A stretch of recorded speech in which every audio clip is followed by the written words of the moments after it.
కేంద్ర ప్రభుత్వం కొత్త ఆదాయపు పన్ను చట్టం 2025ను అమల్లోకి తెచ్చిన విషయం తెలిసిందే. గత ఏడాది పార్లమెంట్లో ఈ చట్టాన్ని ఆమోదించగా, ఈ ఏడాది ఏప్రిల్ 1వ తేదీ నుంచి అమల్లోకి తెచ్చింది. ఈ చట్టంలో అనేక మార్పులు చోటు చేసుకోగా, పన్ను చెల్లింపుదారులకు సులువుగా సేవలు అందించేలా అనేక కొత్త నిర్ణయాలు తీసుకొచ్చారు. ఐటీ నిబంధనలు, నియమాలు, రూల్స్ సులువుగా తెలుసుకునేలా, ఇన్కమ్ ట్యాక్స్ రిటర్న్స్ ఈజీగా ఫైల్ చేసేలా అనేక మార్పులు చేశారు. సామాన్యులు కూడా అర్థం చేసుకునే భాషలో ఐటీ చట్టాలు తీసుకొచ్చారు. అయితే కొత్త ఐటీ చట్టంపై ప్రజలకు అవగాహన కల్పించేందుకు కేంద్రం కీలక నిర్ణయం తీసుకుంది. కొత్త ఐటీ చట్టంపై ఇన్కమ్ ట్యాక్స్ డిపార్ట్మెంట్ క్విజ్ నిర్వహిస్తోంది. మైక్రోవ్ అనే ప్రభుత్వ పోర్టల్ తో కలిసి దీనిని నిర్వహిస్తోంది. ఈ క్విజ్ లో 80 మందిని ఎంపిక చేస్తారు. వారికి ప్రైజ్ మనీ అందిస్తారు. మార్చి 20, 2025 నుంచి ఈ క్విజ్ పోటీల ప్రారంభమవ్వగా ఈ ఏడాది ఏప్రిల్ 20 వరకు కొనసాగనున్నాయి. గెలిచిన టాప్ 10 విజేతలకు 10,000 రూపాయల బహుమతి, ఆ తర్వాత 20 మందికి 5,000, ఆ తర్వాత నిలిచే 50 మందికి 3,000 రూపాయలు అందిస్తారు. ఇక క్విజ్ లో పాల్గొన్న వారికి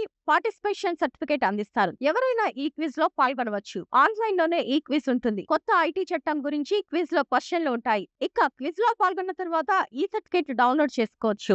గెలుపొందిన వారిని ఏప్రిల్ 20 తర్వాత ప్రకటిస్తారు. ఆ తర్వాత మీ బ్యాంక్ డీటెయిల్స్ తీసుకొని నేరుగా డబ్బును బదిలీ చేస్తారు. క్విజ్ లో మొత్తం 10 ప్రశ్నలు ఉండగా 300 సెక్షన్లలో ఆన్సర్ చేయవలసి ఉంటుంది. ఇక ఎలాంటి నెగిటివ్ మార్కులు అనేవి ఉండవు. క్విజ్ కు కొంత టైం ఉంటుంది. ఆ టైం లోపల క్విజ్ పూర్తి చేయాల్సి ఉంటుంది. ఒక్కసారి మాత్రమే క్విజ్ లో పాల్గొనే నిబంధన ఉంటుంది. మైక్రోన్ పోర్టల్లో వెళ్లి ముందుగా లాగిన్ అవ్వండి. ఆ తర్వాత మీ వివరాలతో లాగిన్ అవ్వాలి. అనంతరం ఇన్కమ్ ట్యాక్స్ క్విజ్ అనే ఆప్షన్ ఎంచుకొని పాల్గొనాలి. గెలుపొందాక మీ బ్యాంక్ అకౌంట్ వివరాలు అందించవలసి ఉంటుంది. ప్రతి ఒక్కరూ ఈ క్విజ్ లో పాల్గొనాలని ఇన్కమ్ ట్యాక్స్ డిపార్ట్మెంట్ కోరుతుంది. కొత్త చట్టంపై ప్రజలకు అవగాహన కల్పించే ప్రయత్నంలో భాగంగా క్విజ్ ఏర్పాటు చేసినట్లు తెలుస్తుంది.